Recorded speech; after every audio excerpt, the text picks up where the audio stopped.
Assalamualaikum warahmatullahi wabarakatuh dan selamat sejahtera. Saya Nufara Sabrina binti Zulkafli, pelajar jurusan Ijazah Sarjana Muda Seni Bina Lanskap di Universiti Sultan Azlan Shah di bawah Fakulti Teknologi Maklumat, ingin membahaskan sebuah kaji selidik yang telah saya jalankan mengenai soalan yang diberi oleh pensyarah saya, Encik Syah Muhammad Akmal bin Abdul Halim, di dalam subjek MPU 3123 Tamadun Islam dan Tamadun Asia.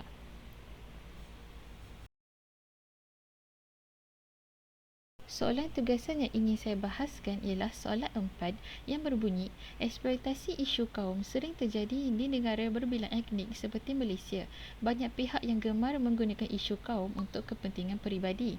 Bagaimanakah isu ini mampu meruntuhkan nilai ketamadunan di Malaysia? Bahaskan secara kritikal dengan menggunakan contoh dan isu sebenar empirikal. Pembentangan ini mengandungi 5 perkara. Yang pertama ialah pengenalan maksud eksploitasi terhadap kaum. Yang kedua ialah isu pertama iaitu kerusuhan etnik 1969. Yang ketiga ialah isu kedua, penahanan aktivis Hindraf. Yang keempat ialah isu ketiga mengenai dasar ekonomi baru. Dan yang kelima, rumusan yang dapat saya simpulkan mengenai pembentangan ini. Kita mulakan dengan pengenalan. Kebelakangan ini, eksploitasi kaum sering terjadi di negara berbilang kaum, contohnya di negara Malaysia. Mereka menggunakan kaum mereka untuk mendapatkan kepentingan mereka sendiri. Apakah yang dimaksudkan dengan eksploitasi? Eksploitasi bermaksud perbuatan mengambil kesempatan untuk mempergunakan seseorang atau sesuatu keadaan secara tidak adil demi kepentingan atau keuntungan diri sendiri. Di Malaysia, terdapat banyak kejadian yang melibatkan eksploitasi kaum, tidak kira kaum Melayu, Cina atau India. Eksploitasi kaum ini boleh mendatangkan keburukan kepada negara-negara Malaysia dengan cara meruntuhkan nilai ketamadunan. Sebagai contoh, ketuanan Melayu merupakan satu konsep mengenai dominasi politik orang Melayu di Malaysia. Layaklah dikatakan bahawa kaum Melayu mendominasi politik Malaysia kerana mereka adalah peribumi, merupakan pemilik tanah air dan pewaris kekuasaan politik Raja-Raja Melayu, dan ini merupakan perkara asas penduduk asal di setiap negara. Akan tetapi, zaman moden kini hak ketuanan Melayu itu dicabar oleh warga negara Cina dan India. Mereka menuntut negara Malaysia menjadi sebuah negara demokrasi bersifat liberal yang mengimbangkan hak dalam segala urusan. Terdapat beberapa isu yang akan dibincangkan, iaitu kerusuhan etnik 1969, isu penahanan aktivis Hindraf dan isu dasar ekonomi baru. Kita mulakan dengan isu yang pertama, iaitu kerusuhan etnik 1969. Kerusuhan etnik 1969 ataupun peristiwa 13 Mei pada tahun 1969 merupakan insiden rusuhan kaum antara kaum Cina dan juga kaum Melayu dan berkait rapat mengenai pilihan raya umum 10 Mei 1969. Kejadian ini bermula apabila ahli politik pembangkang membangkitkan soal bangsa Malaysia yang berkaitan bahasa kebangsaan, iaitu bahasa Melayu, kedudukan istimewa orang Melayu sebagai bumi putera serta hak kerakyatan orang bukan Melayu pada ketika itu. Pada pilihan raya umum 1969, parti perikatan yang dianggotai oleh UMNO, MCA dan MIC gagal memperolehi undian majoriti 2/3 walaupun berjaya membentuk kerajaan persekutuan. Parti Perikatan hanya memenangi 63% daripada 104 kerusi parlimen, walhal PRU 1964 mendapatkan 86%. Pihak pembangkang merasakan bahawa itu merupakan pencapaian terbesar mereka dan meraihkan dengan berarak pada 11 Mei 1969. Terdapat segelintir kaum Cina mengeluarkan slogan-slogan yang sangat sensitif berkenaan isu perkauman kaum Melayu semasa perarakan sehingga 13 Mei 1969 di Kuala Lumpur. UMNO mengadakan perarakan balas pada 13 Mei 1969. Penggerahan itu berlaku sekitar persekitaran setapak jam 6 petang apabila sekumpulan kaum Cina menghalang beberapa orang Melayu untuk menghadiri perarakan UMNO dengan membaling botol kaca dan batu ke arah mereka. Orang Melayu menyerang semula orang Cina tersebut dengan bersenjatakan keris dan parang. Mereka juga membakar rumah di kawasan Kuala Lumpur dan membunuh orang Cina yang mereka terserempak. Pada akhirnya, terdapat 86 orang Melayu, 342 orang Cina yang meninggal dunia. Angka rasmi ialah 196 mati, 439 cedera dan 39 hilang serta 9,143 ditahan. Selain itu, 211 kenderaan turut musnah. Isu ini meruntuhkan nilai ketamadunan negara Malaysia kerana mereka tidak mengamalkan kehidupan berorganisasi. Hal ini ditunjukkan oleh kaum Cina kerana diperlihatkan mereka tidak bersyukur dan tidak mengenang budi dengan taraf kerakyatan yang diberikan oleh mereka selepas merdeka. Hal ini juga dapat dikukuhkan lagi kerana majoriti kaum Cina menganggotai pasukan komunis iaitu pasukan bintang 3. Selain itu, isu ini juga meruntuhkan nilai ketamadunan negara Malaysia kerana mengganggu keamanan dan kemakmuran masyarakat. Di dalam hal ini, kaum Cina menghalang keamanan masyarakat kaum Melayu dengan cara menghalang mereka berarak. Kita beralih kepada isu yang kedua iaitu penahanan aktivis Hindraf. Isu penahanan aktivis Hindraf di mana pada 25 November 2007, orang India melakukan demonstrasi serta menghantar satu memorandum kepada kedutaan Britain di Jalan Ampang, Kuala Lumpur. Terdapat seramai 100,000 penduduk yang menandatangani memorandum tersebut diberi kepada Ratu Elizabeth II. Masyarakat India membentuk hanya 8% dari 26 juta penduduk di Malaysia. Kaum India ini dibawa masuk oleh British untuk bekerja sebagai penori getah. Sehingga kini, sosioekonomi masyarakat India berada di belakang kaum Cina dan kaum Melayu.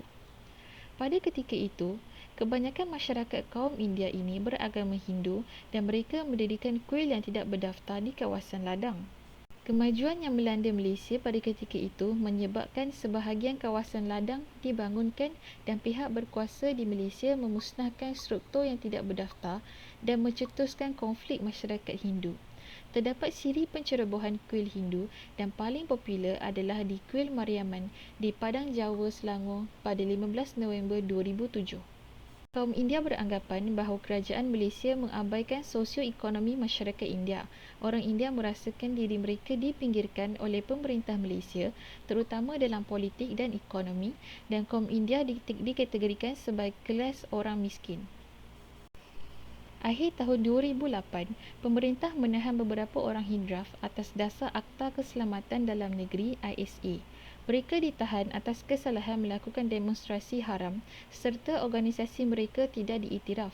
Tindakan mereka melakukan demonstrasi tersebut boleh menjejaskan harmoni hubungan perkauman. Kaum India terus mengungkit masalah kemiskinan kaum mereka yang diabaikan oleh pemerintah UMNO.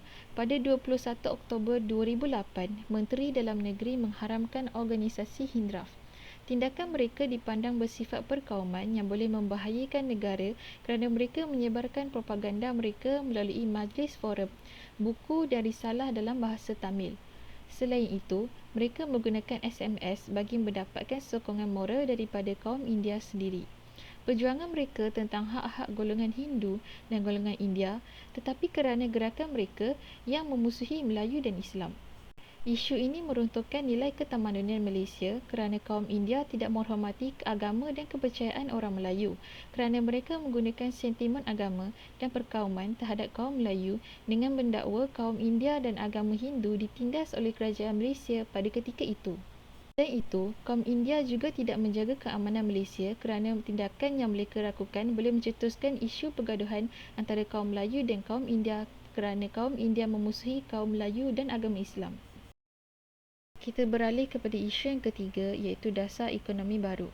Isu Dasar Ekonomi Baru DEB yang dilancarkan oleh Kerajaan Malaysia sejak tahun 1971 tidak disukai oleh kaum Cina dan juga kaum India.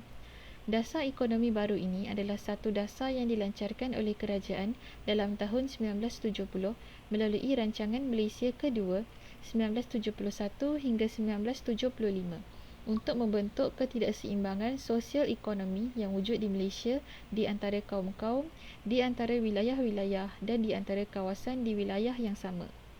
Akan tetapi, DEB bertujuan untuk mengurangkan kadar kemiskinan terutamanya dalam kalangan orang Melayu. DEB dianggap sebagai kebijakan diskriminatif untuk keuntungan orang Melayu. Hal ini kerana pemilikan modal di sektor syarikat tidak seimbang kerana ia banyak dikuasai oleh warga asing.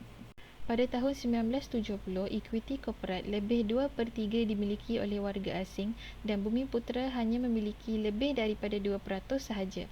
DEB dianggap tidak adil terhadap kapitalis-kapitalis Cina maupun terhadap orang India yang miskin. Salah satu tujuan DEB adalah memperbanyakkan dan memperkuatkan peranan badan usaha milik negara BUMN. Kekayaan mereka akan diagihkan kepada golongan Melayu dan jumlah ini meningkat dan berkembang pesat dari 22 buah pada tahun 1960 menjadi 1,149 buah pada tahun 1992. Selain itu, pertubuhan BUMN membawa akibat kepada peningkatan modal dan biaya yang diperlukan iaitu dalam Repelita Pertama Malaysia 1966 sehingga 1977 dana yang hanya 4.6 bilion ringgit, manakala dalam rancangan Malaysia ke-5 1986 sehingga 1990 meningkat menjadi 57.5 bilion ringgit. Hal ini sangat dibenci oleh kaum Cina dan beranggapan bahawa BUMN merebut peluang bisnes kapitalis Cina.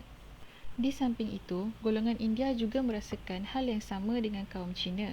Mereka berfikiran bahawa DEB mementingkan posisi orang Melayu dan tidak mengambil berat tentang kemiskinan yang berlaku pada kaum India. Di dalam hal ini, berlakunya eksploitasi kaum di kalangan kaum Melayu kerana menggunakan hak istimewa orang Melayu untuk mengawal ekonomi dan politik di Malaysia. Isu ini dapat meruntuhkan nilai ketamadunan di Malaysia kerana berlakunya penindasan antara kaum Cina dan kaum India kerana kaum Melayu ingin membolot semua sumber ekonomi di Malaysia. Seterusnya, berlakunya penyalahgunaan kuasa pemerintah di Malaysia kerana mementingkan satu kaum sahaja iaitu kaum Melayu dan membiarkan kaum lain hidup dalam keadaan miskin seperti kaum India.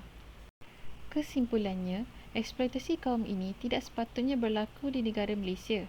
Hal ini kerana ia akan mengganggu keamanan negara dan keharmonian antara kaum di Malaysia. Bukti telah ditunjukkan berdasarkan isu yang diterangkan iaitu kerusuhan etnik 1969, isu penahanan aktivis Hindraf dan dasar ekonomi baru DEB. Berdasarkan isu yang diterangkan, kita boleh lihat bahawa eksploitasi kaum untuk kepentingan diri sendiri akan berakhir dengan tragedi. Contohnya, isu kerusuhan etnik 1969 di mana kaum Cina tidak bersyukur dengan perkara yang mereka dapat di Malaysia dan inginkan lebih, maka berlakunya pertumpahan darah yang membunuh ratusan orang di Malaysia pada ketika itu dan menjadi peristiwa yang tidak boleh dilupakan oleh semua masyarakat di Malaysia sehingga hari ini. Selain itu, eksploitasi kaum ini juga akan menimbulkan perasaan tidak puas hati terhadap kaum lain. Sebagai contoh, dasar ekonomi baru yang lebih mementingkan ekonomi kaum Melayu menaikkan amarah kaum Cina dan India dan boleh berlakunya pecah belah serta pergaduhan antara kaum-kaum ini. Sepatutnya, taraf ekonomi di Malaysia perlu dibahagi sama rata antara kaum utama untuk mengelakkan sebarang perkara yang tidak puas hati berlaku. Seterusnya, eksploitasi kaum ini akan meruntuhkan nilai ketamadunan Malaysia kerana akan dipandang rendah oleh negara luar akibat tidak bersatu padu antara satu sama lain. Sebagai contoh, isu kaum India menghantar memorandum kepada Ratu Elizabeth II. Hal ini boleh menunjukkan kepada negara luar bahawa nilai ketamadunan di Malaysia rendah akibat mereka tidak hidup secara berorganisasi kerana mereka menyediakan propaganda yang merendahkan kaum Melayu. Sekian sahaja daripada saya. Terima kasih.